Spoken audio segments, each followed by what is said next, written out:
Welcome back to my channel. So this weekend the county has predicted a 90% chance of snow, rain and sleet in Charlotte, North Carolina. So I'll be preparing my home and my garden for the weather, for the harsh weather. So thank you for joining me and let's get started. So the first thing I'm going to do is cover my plants, my fruit trees and my hydrangea. So I'll cover them with pillowcases and different types of cloth and sheets, bed sheets, just so that I can protect them from the harsh weather. Because we've had an unusually high winter, the temperatures have been quite high, my plants have started budding, and so I'm trying to protect the baby buds from being destroyed by the snow and the harsh weather. So right now I'm standing next to my hydrangea bush that I will start by draping some old sheets over them, and then I'll use this to fasten them around so that they are protected from the snow and from the bad weather. And you can see it's already begun budding, and that's why I'm trying to protect it. So I will drape sheets, like fitted sheets around it, and then once I drape the sheets, I will use these pegs to like fasten them. So I'll use this to fasten the sheets around them. So let me show you how.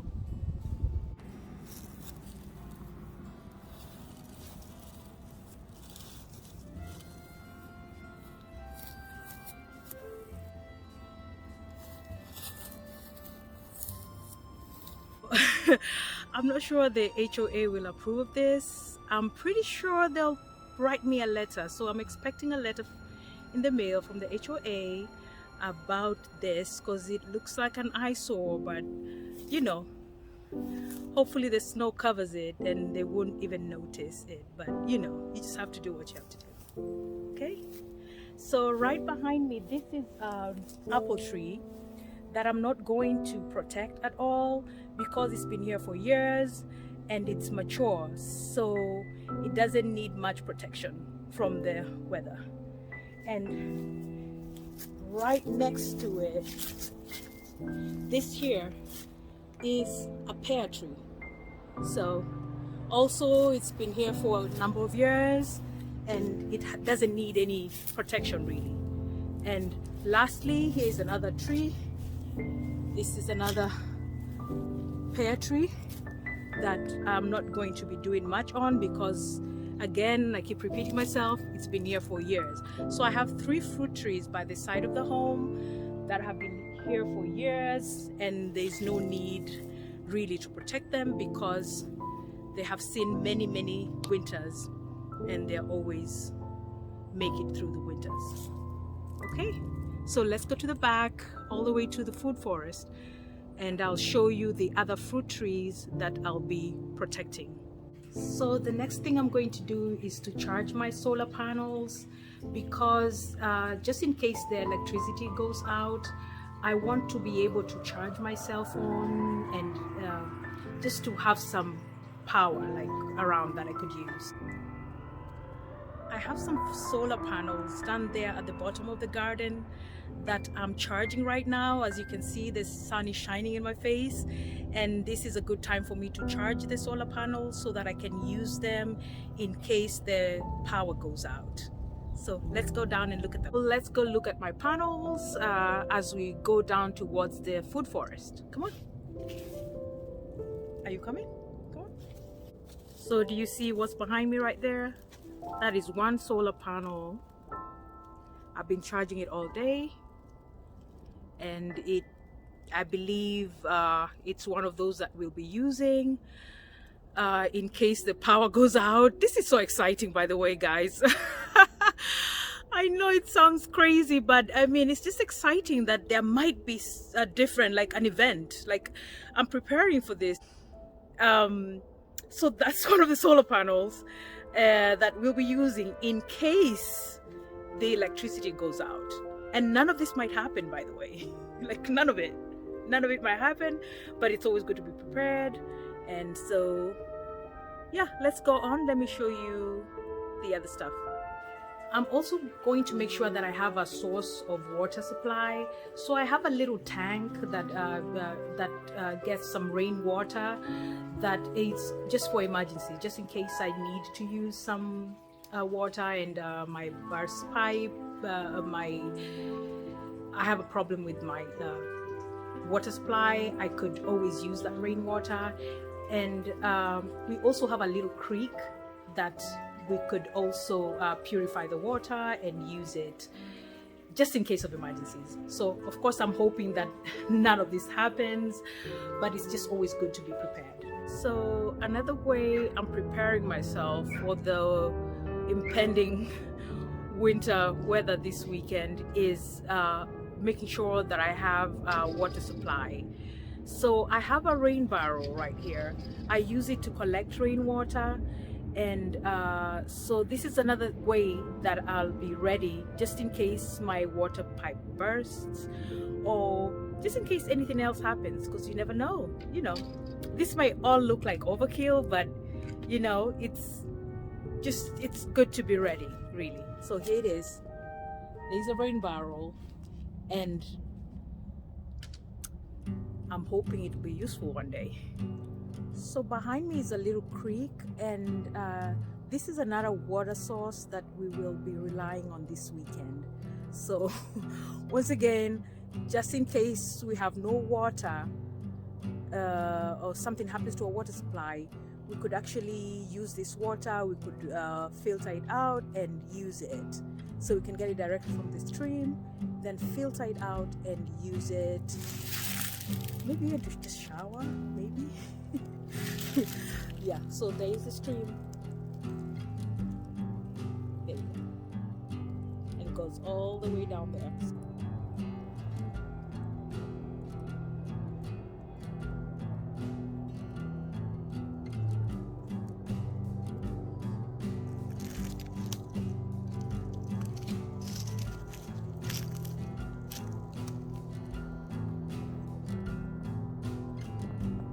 I'm also going to make sure that I bring some firewood inside.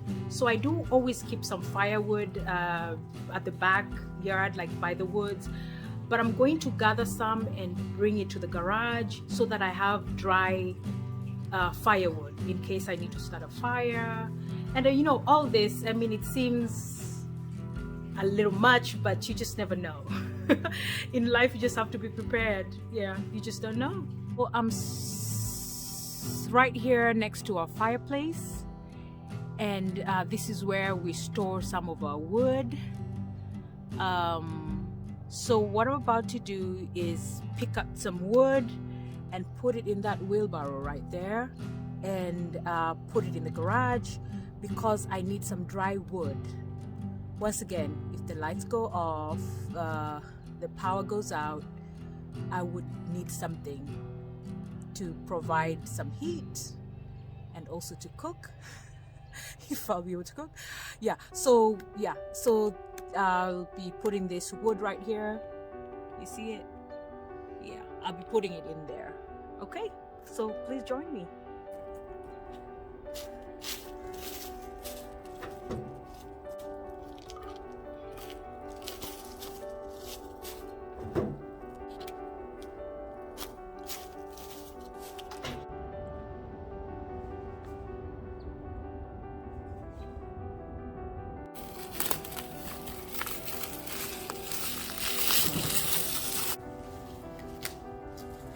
I already have battery powered radios. I think I have about 6 of them. I know it looks like overkill, but you know, I'm just that person. So I have the batteries, I have extra batteries of course, and I have the radios. So here are 2 of the battery powered radios, and they also do act as alarms that I have that are very useful during a snowstorm. Here are different sizes of batteries that you need during an emergency, and also a flashlight is important to have. You actually need several flashlights just in case the power goes out. I also have shovels. I have some extra bottled water that I'm going to be keeping in case I need it. Of course, I have extra canned foods and blankets. And all these things I'm talking about are things that you want to have at a central place. So you find something that you can like keep all this, so that in case you're in a rush or in case you need them, you know you have all your supplies in one place, because when there's an emergency, you don't want to waste time looking for stuff. So this is the basket that has the 5 blankets for the 5 members of the family, and we added an extra blanket for the dog, you know, because he's also a member of the family. So this is also one of the things that you would need to pack in case of an emergency. So I'll also be going to the store to purchase some more food. You can never have enough food.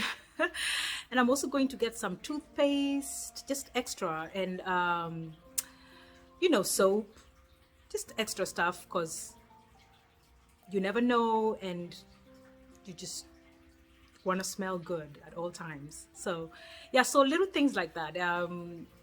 Also, I'm just trying to think what else I might need. Of course, you have to make sure that your faucets, you leave some like little drip of water just so that they don't burst. Just a lot of things are common sense things. The rest of the things that you have to, of course, insulate your home.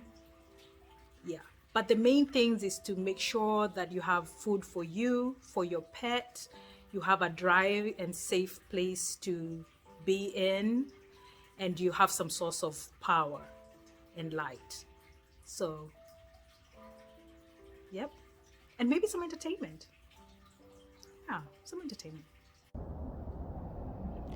Do you see the moon up there?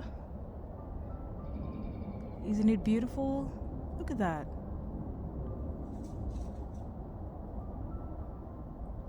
Wow. It's not a full moon, but it's close. That is so beautiful. So we are in my food forest once again, and these are my trees. I'm right behind a tree right here. This is the pear tree. This is the pear tree, and you see it's already begun budding. It has begun budding, and it's quite young. So I planted them it's been less than 2 months. Yeah, it's been less than 2 months, so they're very young, and they've not seen a winter yet. So I'm wanting to cover them so that the snow does not affect the plants. So I'm going to be doing this tree right here, the peach, and we have another tree right here. So the plum tree also, that's quite young, and this is the pear tree. That's the pear tree. So, and you can see there's buds on it, and it's still young. So I will also be covering it. So I'm going to show you how I'll be covering one of the trees today, and then I'll do the rest off camera. So please join me and let's do this. The first thing I want to do is drape it over it. So there you go. And do you see what happens? Sometimes the cover is heavier than the plant itself. And like I said, this is a very young plant. So if it's too heavy for your plant and your plant is leaning, you probably want to switch and get a lighter cover, okay? So I've covered it. It's all nice and covered. And now I use this. It's a clothespin. So I use it to fasten somewhere. You find a branch and fasten it around it. So I choose this branch so as to fasten it and keep it in place. And I'm gonna put another one behind it to fasten it.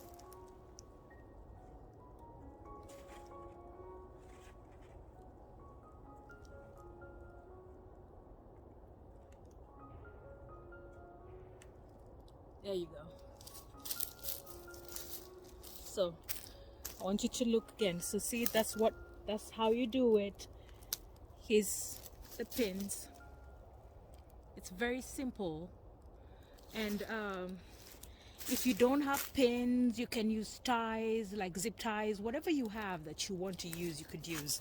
Yeah, but so the main thing is just to make sure that you've fastened and you've tied. And the most important thing is, as soon as the inclement weather is over, you have to come back and take this out so that it's not too heavy for the plant, and so that it does not ruin your plant or your branches. So I think that's it for the plant covers. I'm going to do the other two, and I just keep hearing some noises that are making me very suspicious. So I'm not gonna try to be brave. So let me just stand this thing off so I can look around and see what's going on, because yeah, I do not want to be harmed. Okay, but look at that. Do you see the moon? Do you see it?